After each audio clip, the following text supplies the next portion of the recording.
6 minutes pas une de plus, et pourtant ce court laps de temps a suffi à faire vaciller l'équilibre géopolitique entre l'Est et l'Ouest. Depuis des années, Vladimir Poutine répétait inlassablement la même mise en scène, pression, menace à peine voilée, puis attente confiante d'une capitulation quasi automatique des dirigeants occidentaux. Ce jour-là, face à lui, se tenait Sébastien Lecornu, observé avec ce sourire glacial et calculé que le Kremlin réserve à ceux qu'il pense déjà avoir dominés, comme si l'issue ne faisait aucun doute. Tout semblait écrit d'avance comme un scénario 1000 fois joué. Et pourtant, quelque chose a déraillé. Lecornu s'est levé, brisant la mécanique bien huilée, et les mots qu'il a prononcés n'avaient rien d'un discours diplomatique convenu, ni d'une formule prudente destinée à ménager les susceptibilités. C'était une réplique qui a figé la délégation russe, suspendu le temps et brisé le rituel habituel. À cet instant précis, on ne parlait plus de protocole ni d'échanges politiques classiques, mais d'un basculement clair, presque brutal, où la France envoyait un message limpide au reste du monde. Elle ne céderait plus à l'intimidation orchestrée depuis le Kremlin. Mais ce moment, aussi soudain qu'il puisse paraître, n'était en rien improvisé. Pour en mesurer toute la portée, il faut remonter 4 jours plus tôt dans les couloirs lourds de tension de l'Élysée, là où loin des regards et des caméras. Lecornu a pris une décision silencieuse mais décisive, une décision qui, sans bruit apparent, allait ébranler en profondeur les fondations mêmes du pouvoir russe. Le 1er septembre 2025, à 22h15, le bureau du Premier ministre baignait dans une lumière blafarde. Dehors, Paris résonnait encore des échos des manifestations. Les vitres brisées jonchaient les avenues et les sirènes hurlaient dans la nuit et la France semblait au bord du gouffre. Lecornu était seul face à une montagne de dossiers classifiés qui grossissaient d'heure en heure, rapport de la DGSE, analyse militaire, télégramme urgent de Varsovie. Tout convergeait vers une réalité terrifiante, la Pologne était en danger imminent. Le téléphone sécurisé sonna. C'était Duda, le président polonais, depuis Varsovie. Sa voix trahissait une panique mal contenue. « Sébastien, nous avons des mouvements de troupes russes inédits à la frontière biélorusse. Nos services estiment qu'une provocation majeure se prépare dans les 62 heures. L'OTAN temporise. L'Allemagne refuse de s'engager. Les Américains sont distraits par leurs problèmes internes. Vous êtes notre dernier espoir. » Lecornu resta silencieux. Il savait que la France traversait sa pire crise depuis mai 68. Les émeutes paralysaient le pays. L'économie s'effondrait. Son propre gouvernement vacillait. Comment défendre la Pologne quand il n'arrivait même pas à maintenir l'ordre dans ses propres rues? Mais dans ce silence, quelque chose grandissait, une résolution, une colère froide contre celui qui profitait des faiblesses occidentales pour redessiner la carte de l'Europe. « Monsieur le Président, dit finalement Lecornu, donnez-moi 48 heures, la France ne laissera pas tomber la Pologne, jamais. » Il raccrocha et se tourna vers la carte de l'Europe accrochée au mur. Les frontières semblaient soudain si fragiles, si précaires. Cette nuit-là, Sébastien Lecornu prit une décision. Il n'attendrait pas que Poutine frappe, il frapperait le premier. Les heures suivantes furent intenses. Lecornu convoqua ses conseillers les plus fidèles, mais pas pour organiser une réponse défensive, pour préparer une offensive diplomatique sans précédent. « Je veux tout sur les faiblesses de Poutine », ordonna-t-il à son directeur de cabinet, ses échecs militaires, ses problèmes internes, ses zones de vulnérabilité. Je veux connaître cet homme mieux qu'il ne se connaît lui-même. Pendant 3 jours, l'équipe du Premier ministre éplucha chaque analyse du FSB intercepté, décortiqua chaque rapport de leurs espions en Russie, analysa chaque signe de faiblesse du régime poutinien. Le 3 septembre, Lecornu reçut un appel qui allait tout changer. C'était un haut responsable français du renseignement appelant depuis un téléphone sécurisé. « Monsieur le Premier ministre, nous avons intercepté une communication entre le Kremlin et Minsk. Poutine planifie un incident à la frontière polono-biélorusse pour justifier une intervention de protection. C'est exactement le même scénario qu'en Ukraine. » Lecornu sentit son sang se glacer. L'histoire était en train de se répéter et cette fois l'OTAN risquait d'être directement impliquée. Cette nuit-là, il ne dormit pas. Il arpentait son bureau seul avec sa colère et sa détermination. Il pensait à tous ces Européens qui avaient cru naïvement que Poutine s'arrêterait à l'Ukraine. Il pensait à cette Europe qui avait donné au monde la démocratie, les droits de l'homme, l'art de vivre, et qui se faisait grignoter par un autocrate nostalgique de l'URSS. Il pensait surtout à cette France en crise que Poutine considérait probablement comme trop faible pour réagir. Au matin du 4 septembre, Lecornu convoqua une réunion extraordinaire du Conseil de défense. Autour de la table, ses ministres les plus proches, Gérald Darmanin, Catherine Colonna, Bruno Le Maire. L'atmosphère était électrique. « Mes amis », commença Lecornu d'une voix calme mais résolue, « dans moins de 24 heures, je vais défier Vladimir Poutine publiquement. Je vais lui dire ces 4 vérités devant l'Europe entière et je vais le faire au nom de la liberté. » Un silence stupéfait accueillit ces paroles. « Sébastien, intervint Catherine Colonna, ministre des Affaires étrangères, vous vous rendez compte de ce que vous dites? Poutine peut nous couper le gaz. Il peut nous cyberattaquer. Il peut... » Lecornu l'interrompit d'un geste. « Il peut quoi? Nous envahir, nous bombarder, nous menacer plus qu'il ne le fait déjà. » Sa voix monta d'un cran. « La France n'a plus rien à perdre. Nous sommes déjà au fond du trou. Le seul chemin qui nous reste, c'est de nous battre. »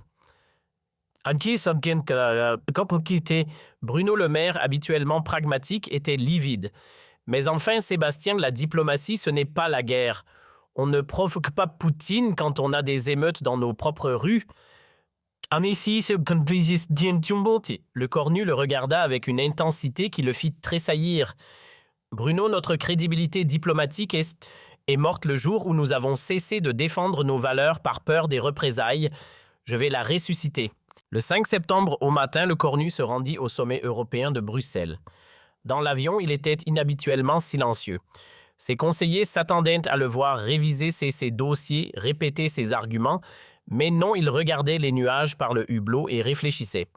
Ce que ses collaborateurs ne savaient pas, c'est qu'il était en train de vivre une transformation profonde. Il cessait d'être un premier ministre en difficulté pour devenir un leader européen. L'atterrissage à Bruxelles fut mouvementé. Les journalistes français présents criaient de leurs questions « Monsieur le Premier ministre, comment gérez-vous la crise des blocages? Pensez-vous démissionner? La France peut-elle vraiment s'occuper de l'Europe dans son état actuel ?» Lecornu ne répondit pas. Il se contenta de sourire énigmatiquement et de monter dans sa voiture officielle. Il savait que dans quelques heures, ces questions paraîtraient dérisoires. Le sommet commençait par une session consacrée à la sécurité européenne. C'est exactement ce qu'espérait Lecornu.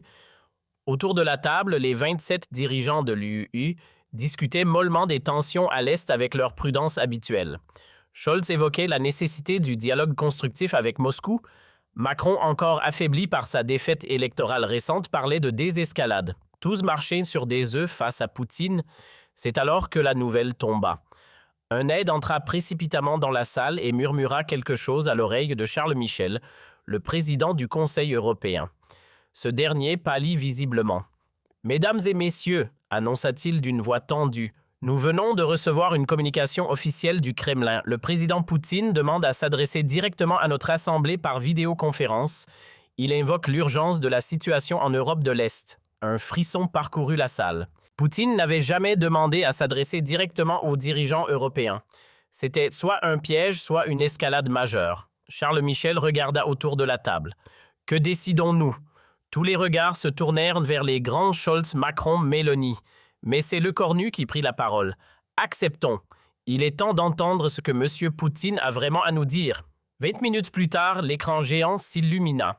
Vladimir Poutine apparut assis dans son bureau du Kremlin avec ce décorum de pouvoir qui l'accompagnait toujours. Derrière lui, les drapeaux russes et les portraits des tsars. Devant lui, les dirigeants de l'Europe démocratique. Le contraste était saisissant.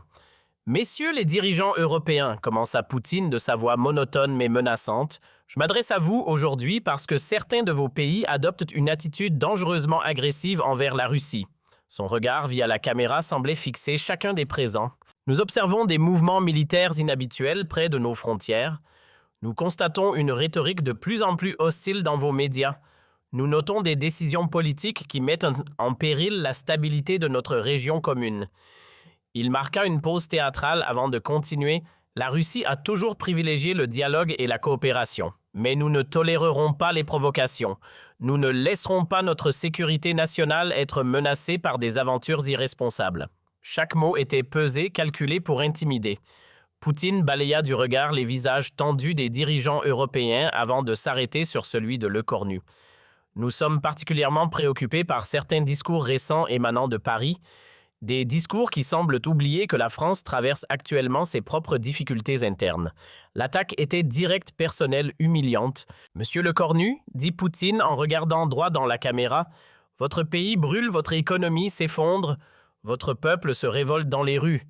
N'est-il pas temps de vous occuper de vos propres problèmes plutôt que de donner des leçons à des nations qui ont 2 siècles d'expérience en plus que la vôtre ?» Le silence qui suivit était assourdissant. L'humiliation était publique, gratuite, insupportable. « La Russie ne cherche pas le conflit, continua Poutine, mais elle ne l'évitera pas si on l'y force. Nos intérêts vitaux en Europe de l'Est ne sont pas négociables. Nos moyens de les défendre sont considérables. J'espère que nos partenaires européens sauront faire preuve de la sagesse que leur histoire devrait leur avoir enseignée. » La menace était à peine voilée. Poutine conclut par une phrase glaçante. L'Europe a le choix entre la coopération et la confrontation. Elle a le choix entre la prospérité partagée et l'isolement mutuel. Choisissez sagement. L'écran s'éteignit. Le maître du Kremlin venait de défier l'Europe entière, mais surtout d'humilier publiquement le Premier ministre français. Mais ce qui se passa ensuite, personne ne l'avait prévu. Sébastien Lecornu se leva très lentement. Pas de demande de parole, pas d'autorisation du président. Il se dressa simplement, posa ses mains sur la table et regarda l'écran éteint avec une intensité qui fit frémir ses collègues. « Monsieur Poutine, dit-il d'une voix claire qui porta dans toute la salle, puisque vous venez de nous quitter, permettez-moi de répondre à votre allocution. » La tension dans la salle était palpable. Charles Michel essaya d'intervenir. « Sébastien, peut-être vaudrait-il mieux… » Mais Lecornu leva la main. « Non, Charles, il y a des moments où le silence devient complicité et ce moment est dépassé. » Il se tourna vers ses collègues européens, mais sa voix portait assez pour être captée par tous les micros de la salle. Il savait que ces mots seraient retransmis, analysés, commentés dans le monde entier. « Mesdames et messieurs les dirigeants européens, commença-t-il, nous venons d'assister à un numéro que Vladimir Poutine rôde depuis 25 ans, l'intimidation déguisée en dialogue. » Il marqua une pause, laissant ces mots résonner. « Monsieur Poutine me reproche de m'occuper des affaires européennes alors que la France connaît des troubles internes. Permettez-moi de lui rappeler quelques faits. » Sa voix se durcit. « Qui a envahi la Géorgie, qui a annexé la Crimée en 2014, qui a lancé une guerre totale contre l'Ukraine en 2022, qui déstabilise l'Afrique, interfère dans nos élections, assassine ses opposants sur notre sol. » Chaque question claquait comme un fouet. Les dirigeants européens habitués aux circonvolutions diplomatiques découvraient un langage d'une brutalité inédite. Monsieur Poutine parle d'expérience historique. Parfait, parlons d'histoire. Lecornu fit un pas en avant. Combien de pays la France a-t-elle envahi ces 20 dernières années? 0. Combien de territoires la France a-t-elle annexé? 0. Combien d'opposants politiques français ont été empoisonnés à l'étranger? 0. L'attaque était méthodique, implacable. Et maintenant parlons de la Russie de M. Poutine. Combien de pays envahis? 6. Combien de territoires annexés? 3. Combien d'opposants assassinés? Je n'ai pas assez de temps pour tous les énumérer. Le contraste était dévastateur, mais peut-être M. Poutine préfère-t-il que l'on parle de politique intérieure puisqu'il semble si préoccupé par la situation française. Lecornu eut un sourire glacial. La France traverse effectivement une crise démocratique où le peuple exprime librement sa colère dans les rues, une crise où les médias critiquent le gouvernement sans crainte d'être fermés, une crise où l'opposition peut s'exprimer sans finir en prison. Il se pencha légèrement vers l'avant. « Dites-moi… »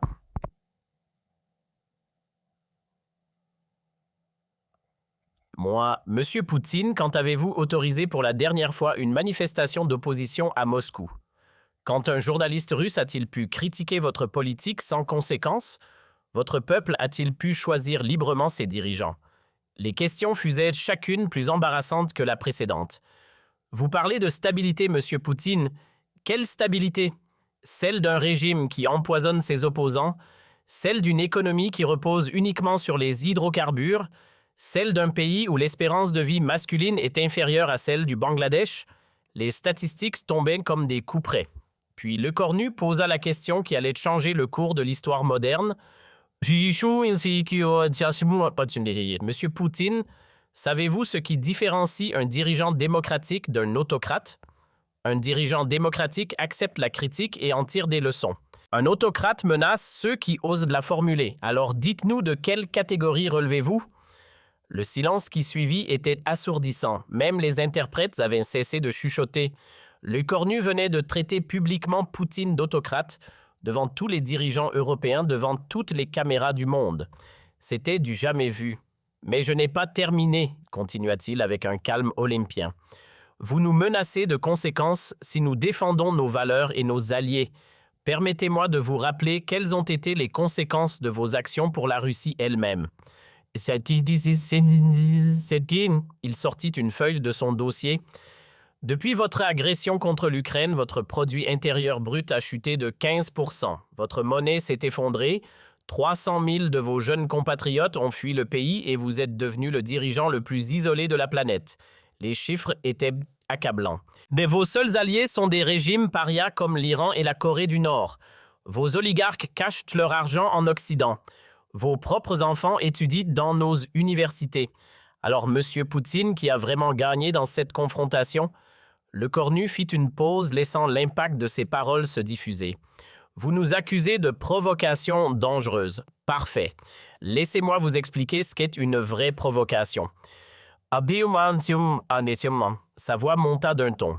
Menacer des pays souverains, chanter l'Europe avec le gaz, faire exploser des gazoducs sous-marins, kidnapper des enfants ukrainiens, bombarder des hôpitaux. Voilà ce que j'appelle des provocations, Monsieur Poutine. Il se redressa de toute sa hauteur. Et maintenant, laissez-moi vous dire ce que la France va faire face à vos menaces. L'Assemblée retenait son souffle. Nous allons continuer à soutenir l'Ukraine jusqu'à sa victoire complète. Nous allons renforcer notre présence militaire en Europe de l'Est. Nous allons durcir les sanctions contre votre régime et tous ceux qui le soutiennent. Et si vous pensez que la crise française nous affaiblit, vous vous trompez lourdement. Le cornu eut un sourire de défi. Elle nous révèle à nous-mêmes, elle nous rappelle que la liberté a un prix et que ce prix, nous sommes prêts à le payer. Contrairement à votre peuple, Monsieur Poutine, qui n'a même pas le droit de connaître ce prix. Il marqua une dernière pause avant l'estocade finale. Vous voulez savoir quelle est la vraie différence entre la France et la Russie, Monsieur Poutine? En France, quand le peuple manifeste, le gouvernement l'écoute. En Russie, quand le peuple manifeste, le gouvernement l'emprisonne. En France, quand un dirigeant échoue, il démissionne. En Russie, quand un dirigeant échoue, il modifie la Constitution pour rester au pouvoir. Et puis, vint le coup de grâce. Au fait, Monsieur Poutine, avez-vous prévu de modifier encore la Constitution russe pour pouvoir rester président à vie ou avez-vous enfin trouvé le courage de laisser votre peuple choisir librement son avenir? La salle était dans un état de choc total. Le cornu venait non seulement de répondre aux menaces de Poutine, mais de l'attaquer frontalement sur sa légitimité, sa politique intérieure, sa nature dictatoriale. C'était un séisme diplomatique. Mesdames et messieurs les dirigeants européens, conclut-il en s'adressant à ses collègues, nous avons le choix. Soit nous continuons à avoir peur de M. Poutine et nous laissons détruire l'Europe démocratique pièce par pièce, soit nous lui rappelons que l'Europe, c'est 450 millions d'habitants libres, une économie 10 fois supérieure à la sienne et des valeurs qui ont traversé les siècles. Il regarda une dernière fois la caméra qui retransmettait vers Moscou. « Monsieur Poutine, votre règne touche à sa fin. » Et c'est pas parce que nous le décidons, mais parce que l'histoire le décide. Les dictatures finissent toujours par s'effondrer sous le poids de leurs propres mensonges. La seule question, c'est de savoir si vous partirez dans la dignité ou dans le chaos. Le cornu parla si calmement. Le silence qui suivit dura une éternité. Puis lentement, un à un, tous les dirigeants européens se levèrent et applaudirent. Scholz, Meloni, Sanchez, tous sans exception. Pour la première fois dans l'histoire de l'Union européenne, les 27 dirigeants applaudissaient quelqu'un qui venait de défier ouvertement Vladimir Poutine. Ce qui se passa dans l'heure suivante défia toutes les prévisions. En Russie, la retransmission fut brutalement coupée. Les médias d'État tentèrent de minimiser l'incident parlant de provocation occidentale habituelle, mais les réseaux sociaux russes explosaient. Pour la première fois depuis des années, on y trouvait des messages de soutien massifs. Un dirigeant occidental, enfin quelqu'un qui dit la vérité à Poutine, écrivaient des internautes moscovites. Ce Français a plus de courage que tous nos opposants réunis, commentaient les jeunes de Saint-Pétersbourg. Au Kremlin, c'était la panique totale.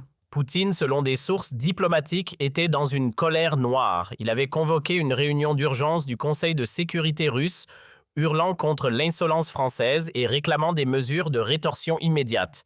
Mais ses conseillers, pour la première fois, osaient exprimer des doutes. Vladimir Vladimirovitch aurait dit l'un d'eux, peut-être ne faudrait-il pas escalader davantage, cette confrontation ne nous fait pas honneur en Europe. L'effet fut immédiat et spectaculaire. Les chancelleries qui, quelques heures plus tôt, critiquaient la France pour son instabilité interne, découvrirent qu'elles avaient enfin un leader capable de tenir tête à Poutine. Les appels affluaient vers Paris. Berlin voulait coordonner une réponse européenne commune. Rome proposait un axe franco-italien anti-russe. Londres, malgré le Brexit, cherchait un rapprochement avec cette France qui osait défier Moscou. Mais c'est en France même que l'onde de choc fut la plus forte. Les manifestations cessèrent brutalement. Les manifestants qui, quelques heures plus tôt, réclamaient la démission de Lecornu découvraient qu'ils avaient un premier ministre dont ils pouvaient être fiers. Au moins, on a un chef qui ne se laisse pas faire par Poutine, entendait-on dans les cafés parisiens. Il a eu le courage de dire ces vérités au dictateur russe, commentait-on à Marseille. Les médias français jusque-là critiques envers Lecornu durent réviser leurs éditoriaux. Le Figaro titrait « Lecornu redonne sa fierté à la France ». Libération analysait « Quand la crise révèle un leader ». Même l'humanité reconnaissait enfin un dirigeant français qui ne courbe pas l'échine devant un tyran. Mais l'effet le plus stupéfiant se produisit à l'Assemblée nationale. Les députés qui s'apprêtaient à voter une motion de censure contre le gouvernement Lecornu suspendirent leurs travaux. Marine Le Pen déclara « On ne tire pas sur un homme qui vient de défendre l'honneur de la France ». Jean-Luc Mélenchon ajouta « Pour une fois, nous avons un Premier ministre qui ne s'aplatit pas devant un dictateur ». Cette union sacrée inédite donnait à Lecornu une marge de manœuvre qu'aucun dirigeant français n'avait eue depuis De Gaulle. Les sondages qui le donnaient à 25% d'opinion favorable le matin le propulsèrent à 74% le soir même. La France venait de redécouvrir la fierté nationale. Dans les jours qui suivirent, Moscou tenta plusieurs contre-offensives, cyberattaques contre les infrastructures françaises, campagne de désinformation, pression économique. Mais rien n'y faisait. Lecornu avait touché le point faible de Poutine, sa légitimité. Pour la première fois depuis son arrivée au pouvoir, le maître du Kremlin était publiquement ridiculisé par un dirigeant occidental et cette humiliation résonnait jusqu'en Russie. Mais le 15 septembre, 10 jours après la confrontation de Bruxelles, l'impensable se produisit. Une manifestation de soutien à Lecornu eut lieu à Moscou. Quelques centaines de jeunes Russes bravèrent la répression pour scander « Merci la France » et « Poutine démission ». La police intervint brutalement, mais les images firent le tour du monde. Le Premier ministre français était devenu un héros pour l'opposition russe. Cette manifestation fut la goutte d'eau qui fit déborder le vase au Kremlin. Poutine, selon des sources diplomatiques occidentales, sombra dans une paranoïa totale. Il limogea plusieurs conseillers, renvoya des généraux, réorganisa ses services de sécurité. L'homme qui terrorisait l'Occident depuis 25 ans découvrait ce que signifiait avoir peur. Un mois après Bruxelles, les conséquences géopolitiques étaient évidentes. L'OTAN, enhardi par l'exemple français, renforça massivement sa présence en Europe de l'Est. L'Union européenne vota de nouvelles sanctions contre la Russie à une majorité jamais atteinte. Les pays africains, jusque-là hésitants, commencèrent à prendre leur distance avec Moscou. Mais surtout, l'exemple français inspira d'autres dirigeants. Le président ukrainien Zelensky multipliait les références à l'esprit de Bruxelles dans ses discours. Le premier ministre polonais parlait de courage français. Même en Asie, le Japon et la Corée du Sud évoquaient la méthode Lecornu pour résister aux pressions chinoises et nord-coréennes. Poutine lui était devenu l'homme le plus isolé de la planète. Ses rares alliés Iran, Corée du Nord, Biélorussie commençaient à douter. Loukachenko lui-même, selon les services occidentaux, s'interrogeait sur la solidité de son protecteur russe. Le maître du Kremlin, qui quelques mois plus tôt dictait encore sa loi à l'Europe, découvrait que son empire était fragile. Le 1er novembre 2025, exactement 2 mois après sa confrontation avec Lecornu, Poutine commit une erreur fatale. Lors d'un discours télévisé, il qualifia le Premier ministre français d'ennemi de la Russie et promit que les provocateurs français paieraient le prix de leur insolence. Cette nouvelle menace eut l'effet inverse de celui escompté. Au lieu d'isoler la France, elle souda l'Europe entière autour de Paris.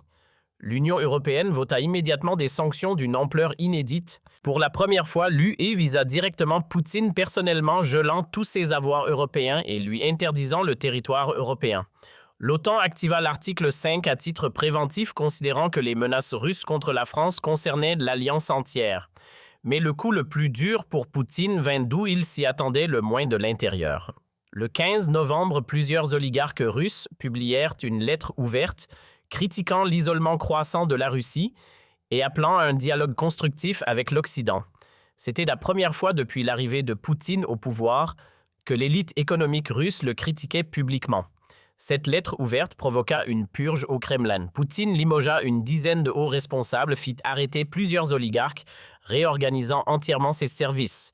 Mais ces mesures répressives ne firent qu'accentuer son isolement. L'homme qui avait bâti son pouvoir sur la peur découvrait que la peur, quand elle change de camp, devient un poison mortel. En décembre 2025, 3 mois après sa confrontation avec l'écornu Poutine, était devenu méconnaissable. Les photos officielles montraient un homme vieilli aux traits tirés.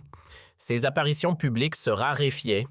Ses discours autrefois menaçants et assurés sonnaient désormais creux et désespérés. C'est dans ce contexte qu'eut lieu l'événement qui acheva définitivement le prestige international de Poutine. Le 20 décembre 2025, lors du sommet de l'OTSC, Organisation du Traité de sécurité collective à Astana, Poutine tenta une dernière fois de restaurer son autorité devant ses alliés traditionnels. Il prononça un discours virulent contre l'arrogance occidentale et les provocations françaises, espérant rallier le Kazakhstan, l'Arménie et les autres membres. Mais l'impensable se produisit. Nikol Pachinian, le premier ministre arménien, l'interrompit publiquement. « Vladimir Vladimirovitch, avec tout le respect que je vous dois, peut-être devrions-nous écouter ce que dit ce Français. Peut-être a-t-il raison sur certains points. » C'était du jamais vu. Un dirigeant de l'OTS osait contredire Poutine en pleine session officielle. Le président kazakh Tokayev renchérit « L'isolement de la Russie nous isole tous. Nous devons réfléchir à notre avenir. » Un à un, les alliés traditionnels de Moscou exprimaient leurs doutes. Poutine quitta la salle avant la fin de la session. Les images de sa sortie précipitée, visage fermé, firent le tour du monde. Le tsar de toutes les Russies fuyait de ses propres alliés. Pendant ce temps, l'écornu consolidait sa position de nouveau leader de l'Europe libre. Le 31 décembre 2025, dans son discours de fin d'année, il put dresser un bilan que personne n'aurait imaginé 4 mois plus tôt. Mes chers compatriotes, en septembre dernier, la France était au bord du gouffre. Aujourd'hui, nous guidons l'Europe vers la liberté. En septembre, on nous menaçait. Aujourd'hui, on nous respecte. Il conclut par ces mots prophétiques. À Bruxelles, face aux menaces de M. Poutine, je n'ai fait qu'une chose, rappeler que la France ne s'agenouille devant personne. 6 minutes ont suffi pour que le monde s'en souvienne, et certains au Kremlin commencent enfin à comprendre que les temps ont changé. L'année 2026 s'ouvrait sur un monde transformé. La Russie de Poutine, jadis puissance redoutée, était devenue un paria isolé. L'Europe guidée par la France de l'écornu avait retrouvé sa fierté et sa cohésion. Et dans les rues de Moscou, de jeunes Russes scandaient parfois, malgré la répression, « Merci le cornu, merci la France ».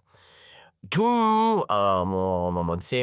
15 mars 2026, exactement 6 mois après la confrontation de Bruxelles, l'impossible se produisit. Alexei Navalny, depuis sa prison, fit passer un message qui fut lu lors d'une manifestation clandestine à Saint-Pétersbourg. Ce Français nous a montré qu'on pouvait regarder Poutine dans les yeux et lui dire non. Il nous a rendu l'espoir, il nous a rappelé que les tyrans ne sont forts que tant qu'on les croit invincibles. Ces mots répétés dans toute la Russie, malgré la censure, achevèrent de délégitimer Poutine aux yeux de son propre peuple.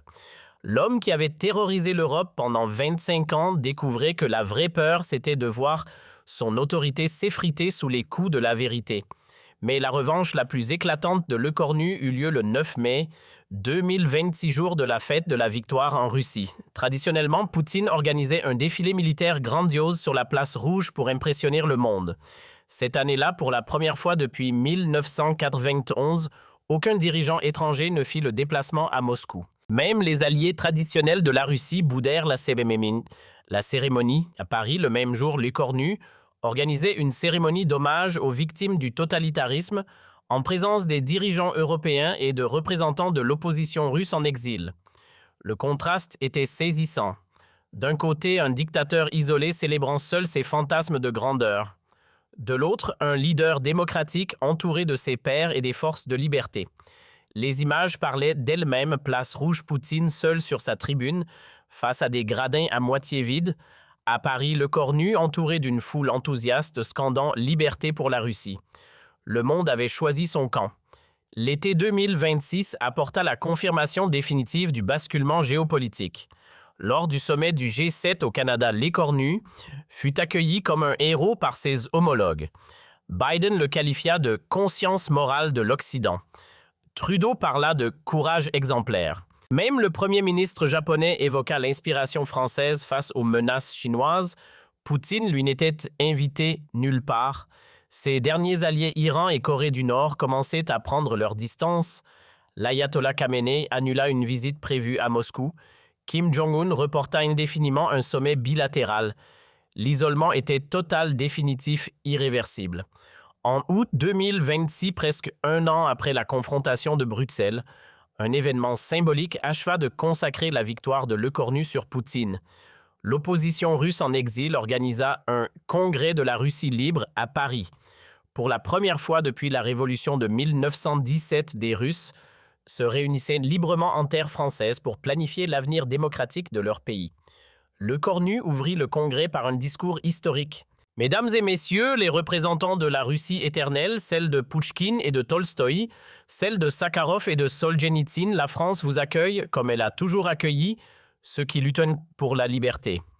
Votre tyran croit que la peur peut durer éternellement. Il se trompe. L'histoire nous enseigne que les dictatures finissent toujours par s'effondrer.